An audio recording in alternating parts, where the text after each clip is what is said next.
So we have Danielle Kang over here on the right, who just won back-to-back events on the LPGA Tour. Also, Pepperdine Wave alum. She's a great player. I believe she won the U.S. Women's Amateur as well. And over here we have the most recent winner of the 2020 PGA Championship, Collin Morikawa. And I'm going to go through a couple key positions that they both achieved. And you don't have to have a perfect golf swing. You just have to err in positions that are easier to play from than others. So they have subtle differences, but they have a lot of similarities. So we'll start with Danielle over here. And the first position that we want to check is the takeaway. So you see her arms, shoulders, and hips go together. So when her clutch shaft here is parallel to the ground, you can see the club head and the club face position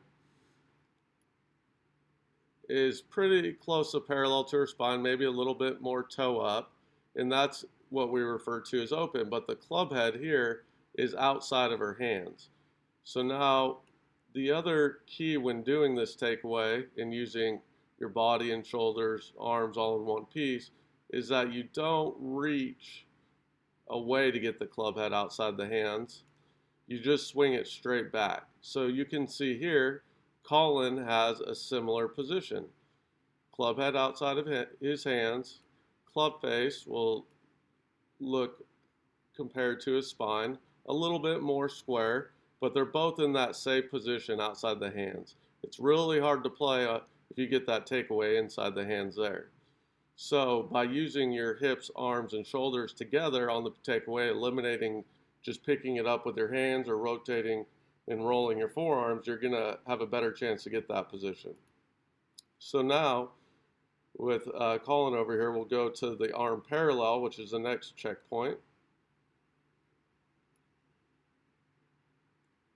Okay, so we can see the shaft angle when his arm's parallel is inside the golf ball, which is where we want to be.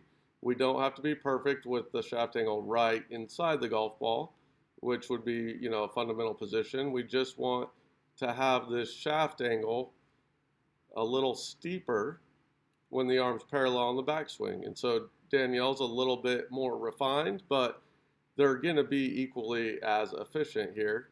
So now, as I take her to the top, look how nice and connected her arm swing is to her body turn. She has a wide arc, which creates speed, the width of your arc, but she's also really connected to her turn. When she stops turning her body, her arms do not reach for more. So now if we look at her club face position, see how you can see a little bit of her club face there. So her club face is pretty square. If you look at her flat wrist right there, you should be able to see a little bit of club face. If you have a cup in that wrist, it's probably a little open. If you have a bow, it might be a little closed, like Dustin Johnson. But then you just have to match up how aggressive you turn on the downswing to match that club position for good direction. So now Collin, you can see at the top, he has more of a bowed wrist. It's hard to see his club face, but that'd probably create a little bit more of a shut face. And he's a little bit laid off right there at the top, or she's a little bit, closer to down the line. This position of laid off is going to correlate to more of a cup or a cut shot, but the bowed wrist is, balancing it out, matching it up so that he doesn't slice the ball, right? So now when he comes down, look how he rotates. He uses his lower body or his hips to rotate while not yanking with the arms. So now if we draw a shaft angle, now he's in a shallow position and he's able to rotate a lot better to impact. So he doesn't have to rely on the timing of his hands through impact. So he's going to hit it further and straighter. So now Danielle's very similar, uses her body to start down, get to arm parallel. That shaft is shallowed, which we use that golf ball as a reference. So you can see she's outside the golf ball with that shaft position at arm parallel. So we'll go to impact. She's rotating, right? Because she has that shallow shaft position. We'll bring Collin there. Back him up right there. So you can see he's a little bit more rotated, and he had a little bit more shallowing of the shaft in transition and on the downswing at arm parallel. So he's able to use his body more aggressively and turn out of the way, which is going to correlate to his face not twisting as much. Where you'll see on the next frame, she has to use a little bit more hands. Although she's turned very well, she might just hit more of a right to left shot, where he might hit more of a right to left for Kang and left to right for Collin because he's rotated more.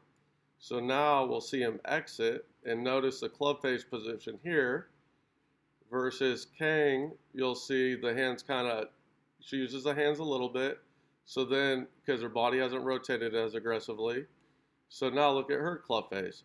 Both very efficient swings. This one requiring a little bit less timing of the hands for both more distance and more consistency with the direction.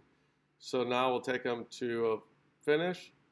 Look at his shoulders. He's rotated it, past square at finish with those shoulders and chest.